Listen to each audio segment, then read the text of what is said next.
Assalamu alaikum wa rahmatullahi wa barakatuh, akhawati, j'espère que vous allez bien. Alors pour celles qui ne me connaissent pas, moi c'est Caro, je suis doula birth keeper et je vis en Algérie depuis maintenant 7 ans. Je suis maman 6 fois. J'ai eu 3 bébés à l'hôpital et 3 bébés à la maison. Alors ça fait plus de 7 ans maintenant que j'ai commencé mon travail de sensibilisation autour de la surmédicalisation, de la naissance physiologique, de la naissance à domicile. J'ai commencé sur Telegram il y a environ 7 ans, Facebook aussi un petit peu, et je suis sur Instagram depuis maintenant 4 ans et demi. Et l'idée de venir sur YouTube me trotte dans la tête depuis quelques mois. Donc voilà, c'est décidé, je me lance ici aussi. Je continue mon travail de sensibilisation en espérant que ça porte ses fruits. Et je demande à Allah qui mette la baraka dans ce projet. Voilà, donc je vais inaugurer cette chaîne avec une vidéo sur la DPA. Donc qu'est-ce que c'est la DPA?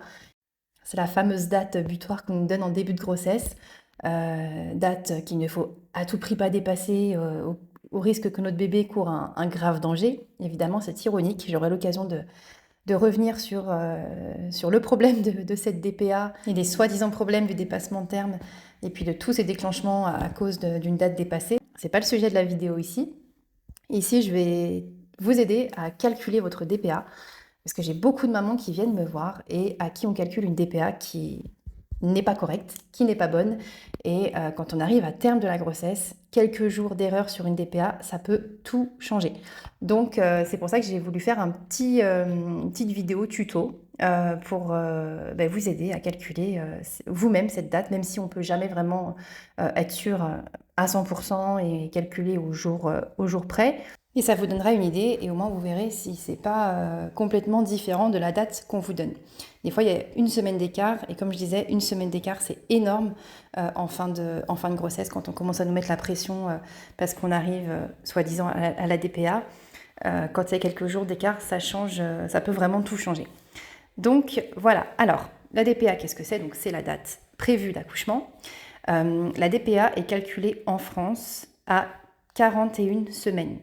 Alors, en Angleterre, c'est 40 semaines. Dans certains pays, c'est calculé à 40 semaines.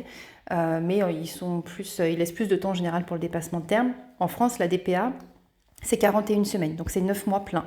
Autrement dit, 39 semaines de gestation. Donc là, peut-être que c'est pas très clair pour vous. Je sais que certaines buguent un petit peu avec les SA, SG. Je vais vous réexpliquer tout ça. Donc, j'ai fait un petit schéma. On va dire que ça, c'est le mois de janvier. Le mois de janvier, donc il y a 31 jours dans le mois de janvier.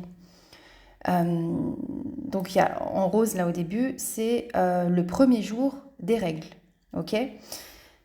Donc on va dire c'est le 1er janvier. 1er janvier, premier jour des règles. Ensuite le 14, donc 1. Les cycles, ça varie d'une femme à l'autre. Il y a des femmes qui ont des cycles de 28 jours, donc ça c'est la moyenne. Et il y a des femmes qui ont des cycles de 32 jours, ou 26 jours, 24 jours, enfin c'est vraiment très variable. Mais en moyenne, une femme a des cycles de 28 jours. L'ovulation, elle se trouve à la moitié du cycle, à peu près.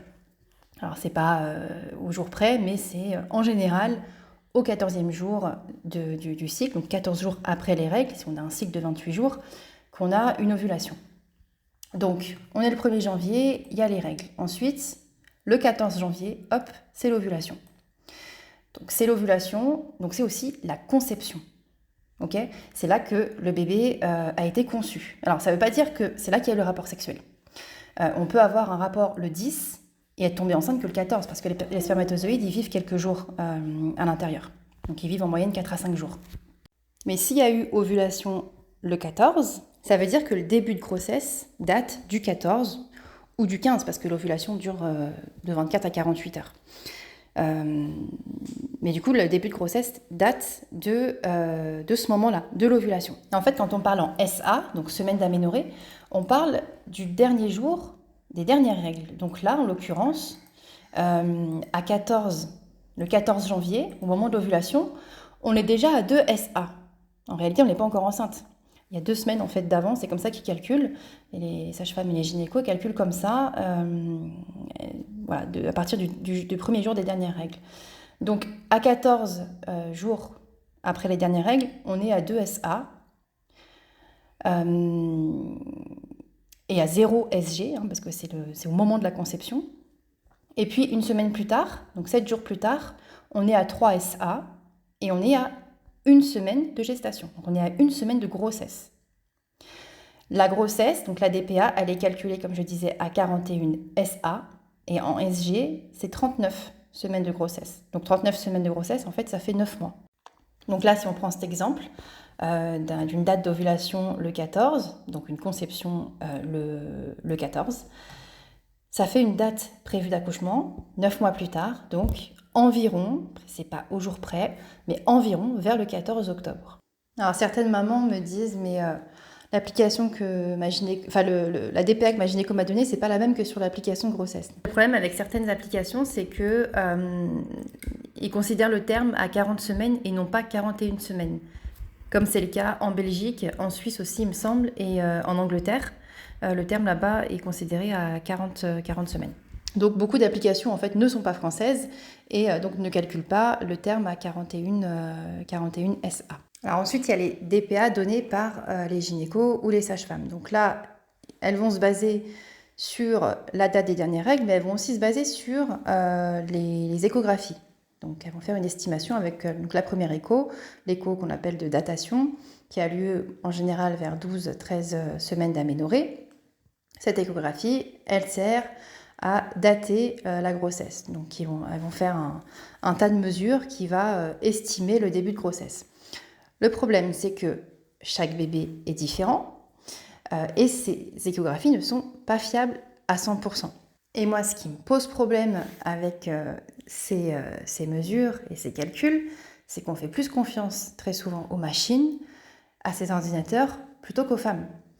Je compte même plus le nombre de fois où j'ai eu des mamans qui sont venues me voir, donc à terme de grossesse, à qui on a mis la pression parce qu'elles avaient soi-disant dépassé leur terme, mais quand elles recalculent, quand elles réfléchissent à quand pourrait dater la grossesse, et ben ça ne correspond pas du tout avec ce qu'on leur a donné. Il y a des gynécos qui vont dater le début de grossesse, par exemple, là, si on reprend ce mois de janvier, elles vont dater le début de grossesse au 6 janvier ou au 7 janvier. On est encore en général dans la période des règles.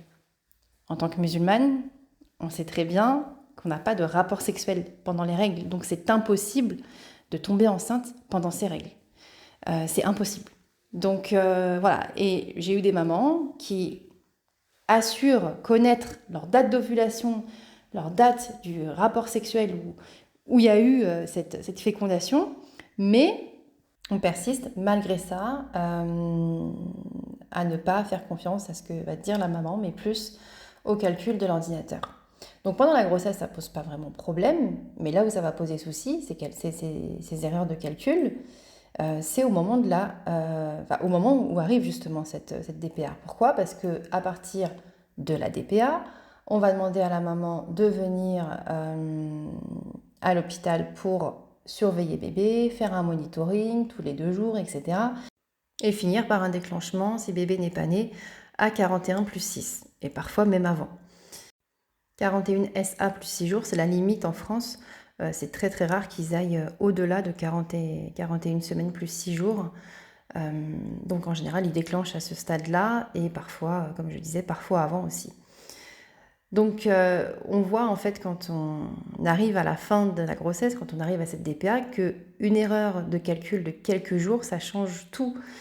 Puisque une maman qui se fait déclencher à 41 plus 6, parce qu'elle a atteint la limite, en réalité peut-être qu'elle est juste à 41 plus 2 ou 41 plus 1 encore. Elle a peut-être même pas encore atteint vraiment le terme.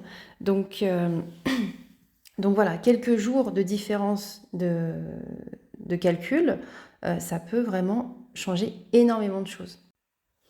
Alors, parfois aussi, ce qui peut fausser un petit peu les calculs quand on veut le faire soi-même, c'est quand on ne connaît pas sa date d'ovulation, donc on ne se rappelle pas à quel moment on a ovulé dans ce cycle-là, surtout quand c'est pas fait exprès, qu'on n'a pas forcément fait les causes pour tomber enceinte. Des fois, on ne capte pas forcément son ovulation, ou alors on ne se rappelle pas quand est-ce qu'on a eu les signes d'ovulation. Parfois, il arrive qu'on ait une ovulation précoce, donc avant le 14e jour, ça arrive parfois, et parfois, à l'inverse, on va avoir une ovulation tardive. Donc du coup, la conception sera plus tard que ce qu'on pense. Et donc là aussi, forcément, ça change aussi la date. Enfin bref, de toute façon, cette histoire de date, c'est problématique. On ne peut pas la calculer au jour près. Nous-mêmes, l'ordinateur ou les applications, c'est pas possible de calculer nous-mêmes. Alors c'est sûr que quand on sait quand a lieu le rapport, quand on est à l'écoute de son corps et qu'on connaît, qu'on sait repérer nos ovulations, et ben forcément ça aide. Mais voilà, même ça, on ne peut pas dater au jour près. Et comme le dit une sage-femme et chercheuse américaine, nos bébés ne se changent pas en citrouille à partir de minuit. Donc voilà, c'est quand même fou de penser que d'un jour à l'autre, le bébé est en danger et doit être forcément ultra surveillé, etc. Ce sera le sujet d'une future vidéo. Je ne vais pas m'étaler là-dessus, mais voilà, je voulais quand même faire cette petite vidéo, même si je ne suis pas pour les DPA, et je suis pour vraiment le lâcher prise. Je rêve que les femmes puissent vivre des grossesses sans avoir cette épée de Damoclès au-dessus de la tête et sans avoir à stresser au moment de la DPA. Mais voilà, je voulais quand même faire cette petite vidéo, c'est important parce que c'est vraiment très très souvent que des mamans viennent me voir et qu'en calculant avec elles, en expliquant tout ça et en calculant, bah, finalement, elles ont encore quelques jours devant elles. Donc ça permet de lâcher prise un petit peu et de se détendre. Donc plutôt que de parler de date prévue d'accouchement, on devrait parler de date probable d'accouchement et ne pas mettre trop de pression autour de cette date. Car au final, c'est seulement 5% des femmes qui vont accoucher pile poil à cette date. Les autres vont accoucher avant, parfois après. Chaque femme et chaque bébé sont uniques. Il n'y a pas de règles. Et ça, Allah nous le dit dans le Coran, dans la sourate 13, le tonnerre, le verset 8. Il dit « Allah sait ce que porte chaque femelle et de combien la période de gestation dans la matrice est écourtée ou prolongée. Et toute chose a auprès de lui sa mesure. » Voilà, la réponse tient dans ce verset. Voilà, donc j'espère que cette vidéo vous a plu. N'hésitez pas à liker, à commenter, à partager. Ça me donnera de la force et l'envie de continuer sur YouTube. Pour celles qui sont enceintes, n'hésitez pas. J'ai une formation en ligne qui s'appelle « Et si on accouchait autrement ?» pour se préparer à un enfantement de rêve au plus proche de la physiologie. Et pour celles passionnées par le monde de la maternité, qui veulent faire de leur passion une vocation, je propose également une formation pour devenir doula. Donc vous trouverez toutes les infos en dessous de la vidéo.